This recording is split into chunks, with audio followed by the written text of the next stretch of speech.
À la fin de l'installation, vous allez voir l'icône de Genestry s'afficher sur votre desktop. Donc, on a installé l'application Genestry. Maintenant, ce que nous allons faire, nous allons importer la machine virtuelle de Genestry dans VMware Workstation. Donc, lançons le VMware Workstation. Et là, ce qu'on va faire, on va aller dans File. File, nous allons choisir Open. Donc, il va nous demander qu'est-ce que nous voulons. Nous allons dans Download. Rien n'est là. On ne peut rien voir sur Genestry. Donc, on y va dans le téléchargement encore. Là, on va extraire la virtual machine ici.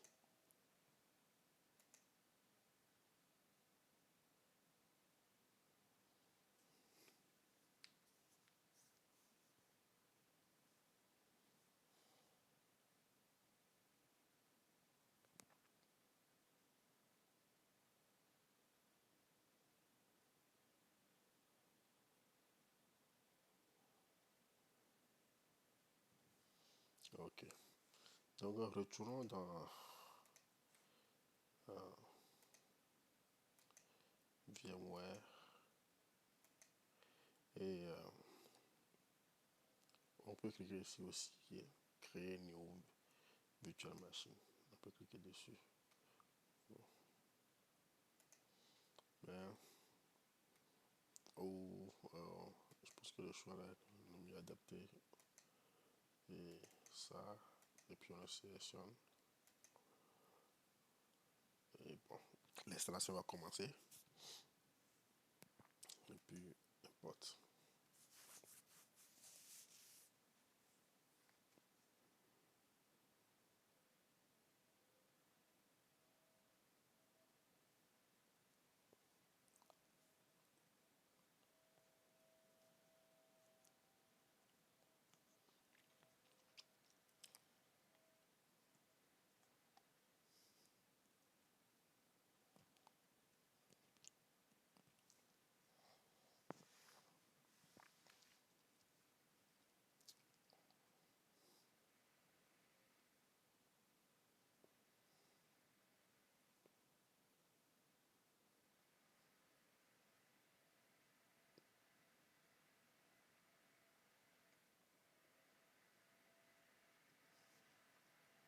Ok.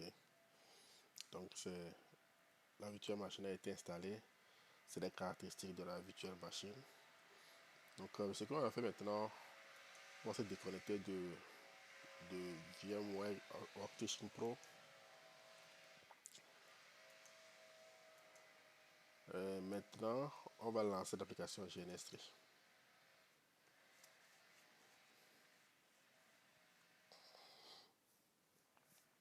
Vous allez voir que en démarrant l'application GNS3 va se connecter au VMware Workstation Pro. Il essaie de se connecter. Donc, pour le moment, je vais dire non pour que ça finisse toutes les. Ok. Maintenant, quand je lance j'ai installé la virtual machine de GNS3 dans VMware Workstation. Je démarre l'application GNS3. Ce qui me reste maintenant à faire, c'est de mettre les deux applications en communication. Donc pour ce faire, je vais aller dans Edit et Préférences. Ici, je vais cliquer sur Serveur qui est local et GNS3 Virtual Machine. Je vais le connecter Enable. Ils ont dit c'est la configuration de la machine. Ici, je peux changer certaines informations, par exemple, augmenter le processeur de la virtual machine et augmenter le nombre de RAM que je veux pour le virtual machine.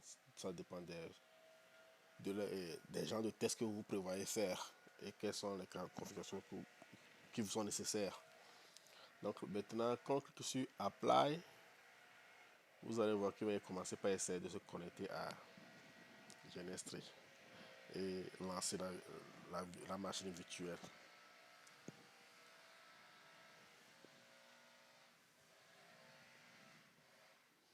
Donc la machine virtuelle est en train de se démarrer. Il essaie toujours de communiquer. Bon, on va lui donner le temps. Vous allez voir que au niveau du, vous voyez, machine virtuelle, le port 80 qui se signalait ici, l'IP, l'adresse IP auquel on peut connecter à la virtual machine. Et puis on peut se connecter à cette virtual machine par SSH ou même par navigateur web. Quand vous rentrez l'adresse IP là dans votre navigateur, vous allez avoir accès à la page. Un truc important pour que votre environnement marche très bien, il faut vérifier le KVM support available. Le KVM support available doit être true. Si c'est pas true, vous avez un problème. Donc si c'est pas true, il faut revenir dans la configuration de VMware Workstation Pro pour permettre à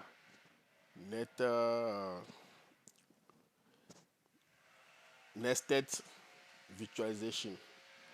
Nested Virtualization, c'est virtualisation dans virtualisation. Donc, si ça n'est pas autorisé dans l'environnement, ça ne marche pas. Après, je vais vous montrer comment vérifier ça là aussi et le faire. Essayons de voir, je peux vous le montrer.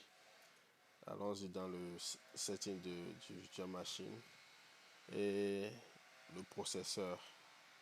Vous voyez, non, on dit Virtualization Engine, Virtualize Intel VTX EP, EPT or AMD VRVI.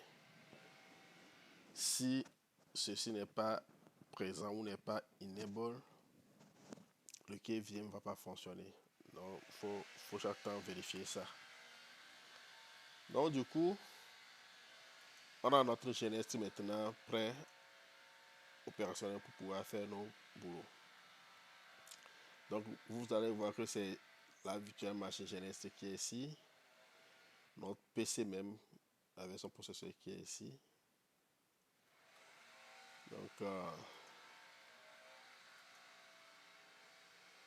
avec ça, on peut créer un petit lab. On peut créer un petit lab comme test 1.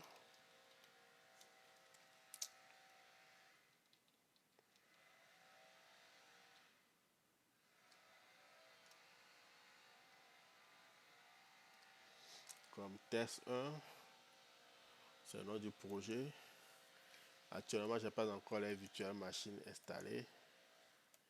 J'ai quelques templates que je peux utiliser. Donc ici, par exemple, on a les VPC qu'on peut utiliser. Il peut être sur la machine ou la virtual machine. On va mettre 2 PC.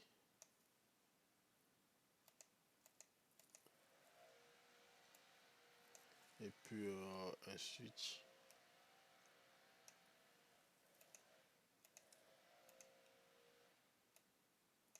On va mettre... non, allons-y avec un NAT.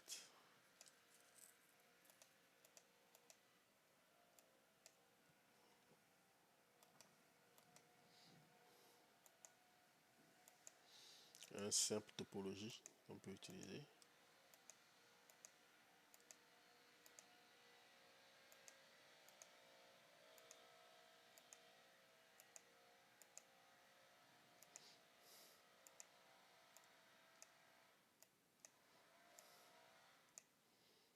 On va démarrer les machines.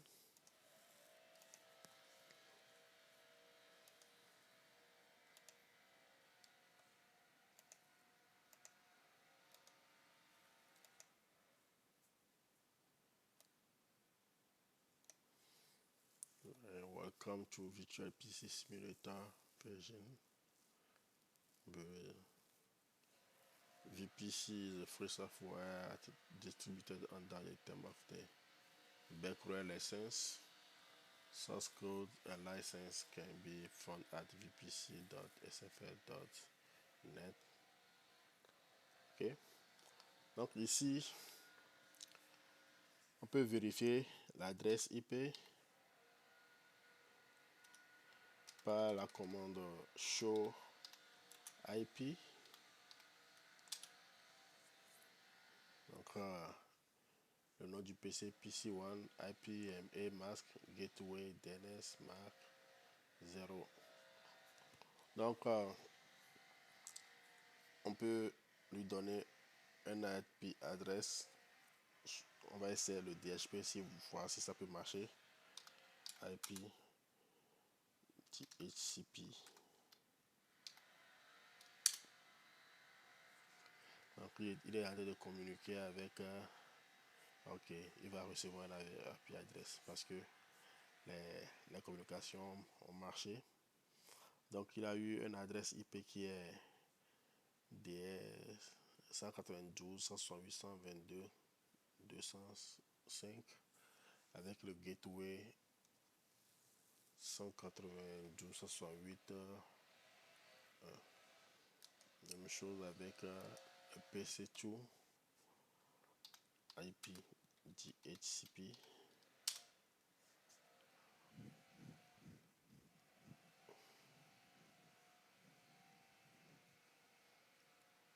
Ok, donc on va essayer de faire des tests ping. On va essayer de voir si le 205 peut pinguer le 206.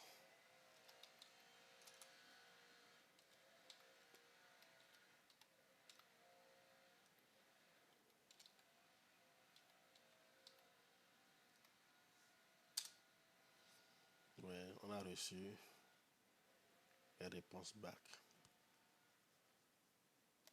Pareil ici, on va essayer test.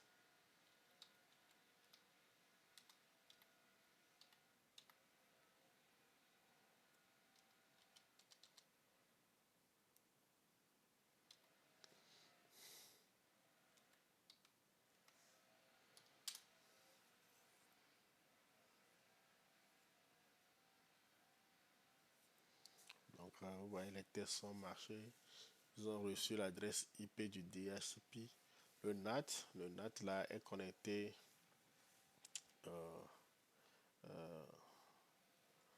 à la carte réseau de la machine qui permettent à ces machines virtuelles d'aller sur l'internet.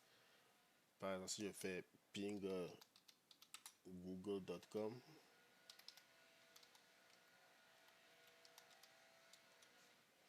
vous voyez que je reçois de la réponse. Donc ces deux machines sont connectées à l'internet par le NAT qui est ici. Et ils ont reçu l'adresse IP de la part de la carte mère et il peut se connecter entre eux.